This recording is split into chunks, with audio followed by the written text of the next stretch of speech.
Winning is not about the trophy and the accolades. It's about the grind. It's about the obstacles. It's about the challenges. It's about the pain. The reason I know so much about winning is because I've had to deal with so much losing. Everybody wants to win, but in order to know how to win, you gotta know how to lose, because you're gonna lose more than you're gonna win. But what do you gain from it? You've trained some of the greatest of the greats, Michael Jordan, Kobe Bryant, Charles Barkley, Dwayne Wade. So you know something about winning, you know something about sustained winning over time. Your mind has to immediately shift back, because now you felt and tasted something that you can only get through winning. Are you willing to do it again? And that was one of Kobe's favorite words when it related to winning. He says, you have to be obsessed with whatever your win is. Be all in. Mm-hmm. 3 greatest lessons I learned from Michael: competing, accountability, and then winning at all levels. Winning at all levels, what does that mean? You just don't win in one arena. You win in your sports, you win in business, you win in your personal life. Other people win because you win. It isn't just about you. It's about being able to pull the team and show them what it feels like to win. And this isn't about playing basketball like Michael Jordan did, like the late, great Kobe Bryant, Dwayne Wade. This is about having the mindset to win. When you fail, your feelings give you excuses. Your mind makes you more resilient. You look at when Kobe, his first playoff series, he had this horrible game where he shot like 4 or 5 straight air balls. Now, he could have came back next year and said, I got to prove everybody that said, man, you're too young, why'd you take? No, it was just like, you know what? That's on me. I have to own that moment. Now, I got to prove to myself I can overcome this, because now everybody else is doubting me, but I can't doubt myself.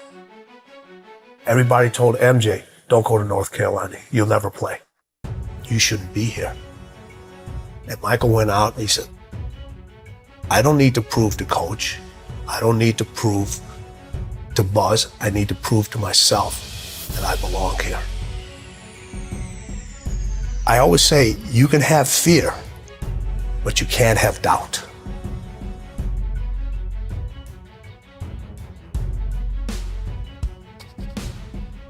When I was working with my professional athletes, it required me to do a lot of traveling.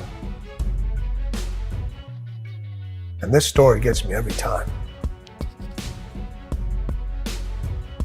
So when people say it didn't hurt, it still hurts. I was packing for a trip. My daughter walks into the room.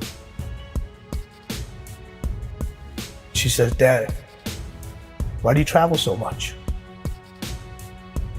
I said, sweetheart, this is how I provide for the family. This is how I take care of you and Mom. This is how I put food on the table. She looks at me and says, Daddy, if I eat less, will you stay home more? Now people would think in a fairy tale, or most people would say, I unpacked my suitcase, I'm not gonna take this trip, all right, let's go grab some ice cream or let's go out. I kept packing. Why? I had to set an example for her early of what it meant to win and what you have to leave behind sometimes in order to pursue what's unique to you.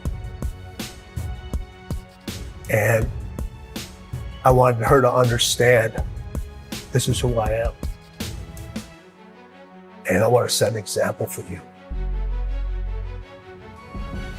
I had a conversation with her later on to tell her why I did all those things. In the middle of the conversation, she stopped me. She goes, I get it. I understand. She saw the results. She saw how it brought us closer together. She understood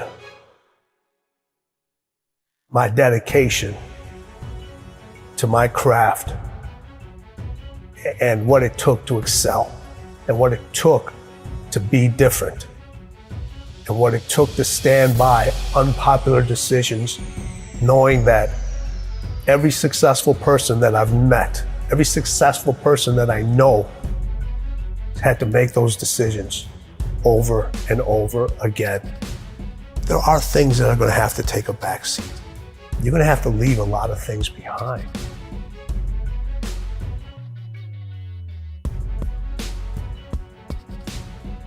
The hardest thing with Kobe was getting him to stop.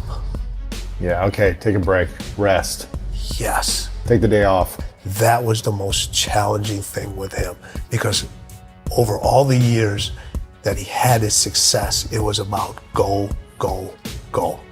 And then when I came on, I was the complete icicle. I got to get you to stop. His 3 a.m. workouts, Yeah. they're Crazy. crazy. You know, having to keep the Staples Center open later because he wasn't happy the way he performed at that game. And I would not leave till he would leave. Really? Yeah, so we would be in the arena sometimes 2, 3 o'clock in the morning. Shut up. All the lights are turned off except on the court, and we just keep going, we just keep going. What is the mindset of winning? They both had that. So I look at it 3 ways. So you have individuals that compete. You know a lot of people that compete. Yeah. You know, we all know how to compete. Everybody knows how to compete. You don't forget how to compete. We just decide not to anymore. But a lot of people compete just to finish. Then there's individuals that win, but they only win one time. It's easy to win and then never win again. And then there's people that win at winning. You can't come back the same. Cannot come back the same. You have to come back different. You have to come back better. Winning wants you to be different. Winning requires you to do different things. Winning requires you to think in a different way. Winning speaks its own language. Winning has its own way of recognizing you.